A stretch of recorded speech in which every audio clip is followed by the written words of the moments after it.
Frame the 1-2-4 and the Tenpin. Needed to redirect his radar, couldn't quite do it. Each player has left and open then, but Caminsky's happening in the latter part of this first game. That's going to cost him. 3 strikes, 3 spares was tidy enough, but that open has really let Palermaa back in.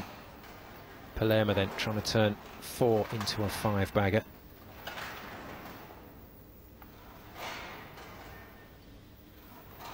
He's taking his time, adjusting his feet, making sure that left-hand shoe slides nicely.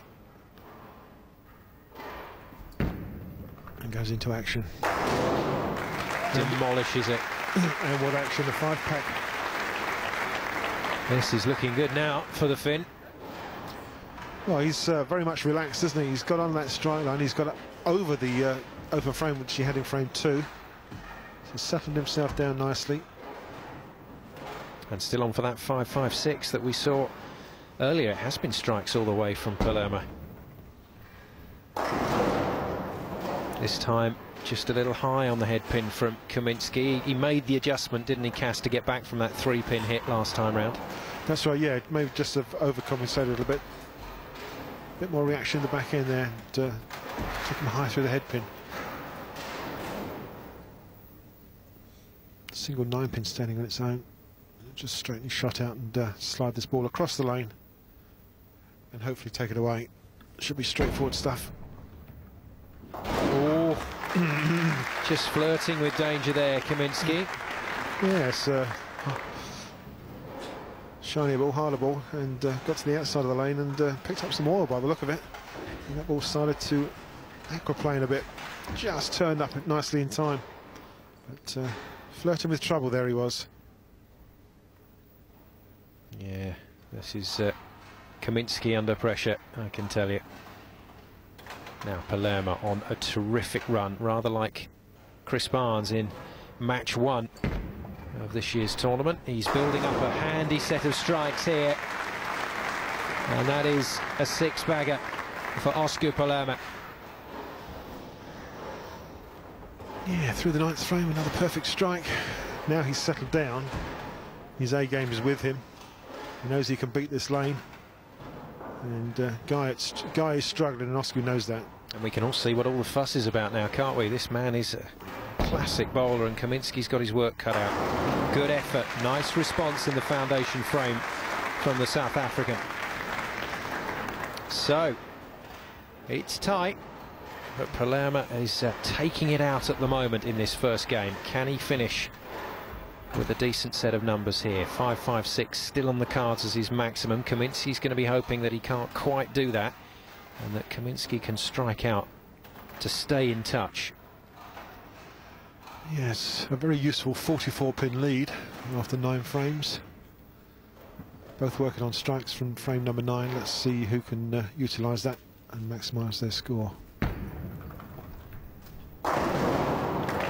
Great effort, and this is looking very, very good indeed.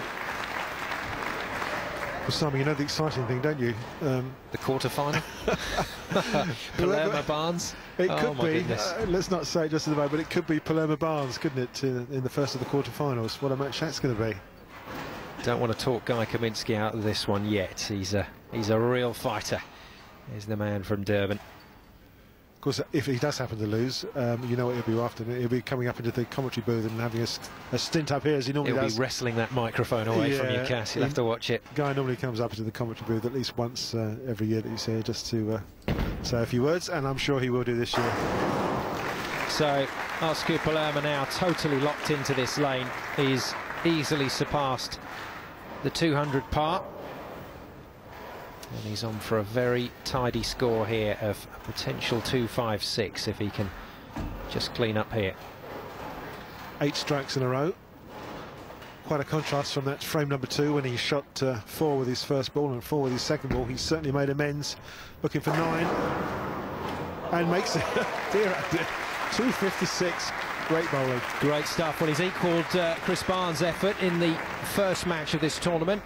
Barnes managed to nail 9 strikes in a row, but his were from one game to the next. Osku Palermaa has managed to do it all in one game. 256. What a marker.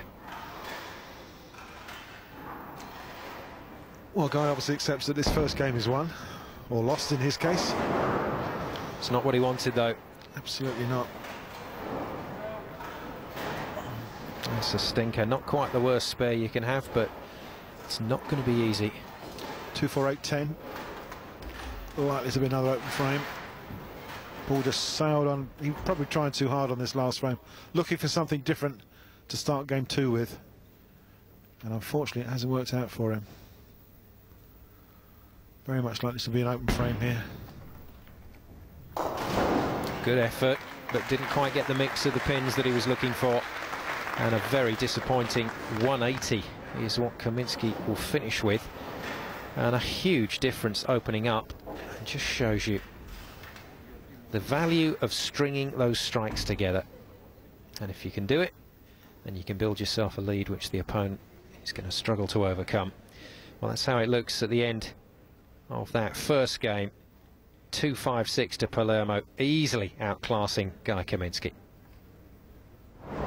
Well, which of these players will make a strike for the quarter-finals? Join us after the break for more action at the partypoker.net World Tenpin Masters. I'm Lisa Marie, and this is the partypoker.net World Tenpin Masters. The best 16 players from around the globe are aiming at the pocket to try and spin into the quarter-finals. Let's get back to our commentary team.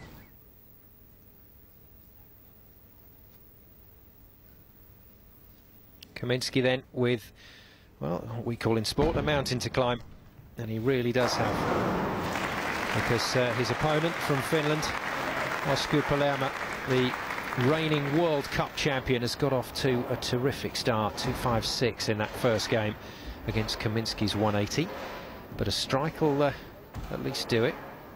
Now I think there's a bit of a murmur in the crowd, and I think, Cass, the murmur's all about a possible maximum.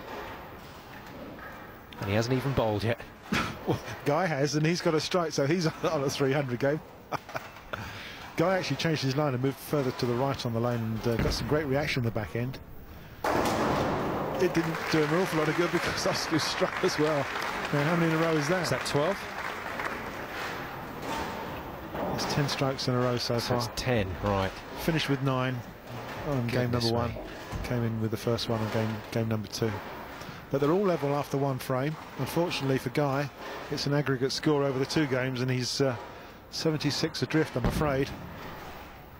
Well, we've seen worse turned round in this tournament, but as always, it's relied on brilliance from one, mistakes from the opponent, and Caminsky needed to double up there. Yeah, you saw the outside line that he was playing. Definitely played wider to the right-hand side of the lane. Got some good reaction in the back end, and got right up to the pocket, but unfortunately the angle that he went in at just left that nagging Tenpin again, and you could see he wasn't very happy with that. Spares are no good at this stage of the game, I'm afraid. Not when you're up against